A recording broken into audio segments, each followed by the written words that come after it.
Personne ne s'attendait à un drame pareil. Les trajets des bateaux étaient rodés depuis de nombreuses années. J'ai confiance en cette entreprise. Elle rattrapera les erreurs commises. Même si, pour ma part, je pense que les dégâts ils sont pas si importants. Notre île s'en remettra rapidement, je suis pas inquiet. Cette situation est intolérable. L'entreprise a saboté toute la beauté de notre île, ainsi que sa richesse économique. Nos bananes sont entièrement recouvertes de caramel collant. Par conséquent, elles restent immangeables et donc invendables. Comment allons-nous nous sortir de cette crise? L'économie du pays est en jeu, c'est une source de revenus pour les habitants d'ici. De nos jours, les entreprises ne sont pas capables de contrôler le bon fonctionnement de leurs convois. Et voyez le résultat, une île dévastée. Après ce genre de catastrophe, il ne faut pas s'étonner que notre environnement se dégrade.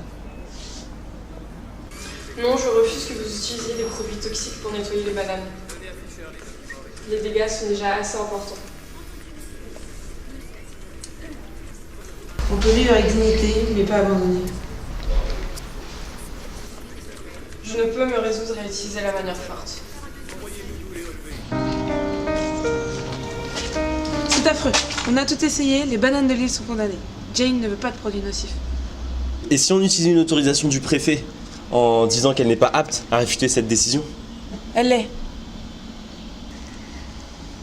On pourrait dire que la haine l'a rendu inapte, non? Bah oui, c'est assez compréhensible.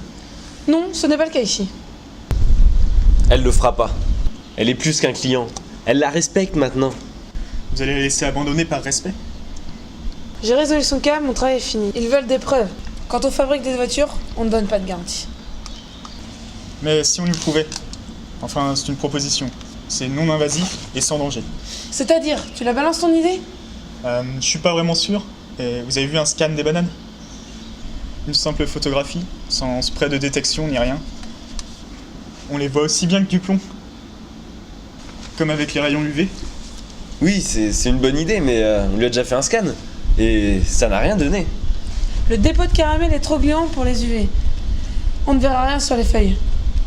Mais Plante a raison, il faut lui faire un scan. Le caramel fond au soleil. S'il y en a sur les feuilles, on en retrouvera au pied des plantes bananiers. C'est pas faux.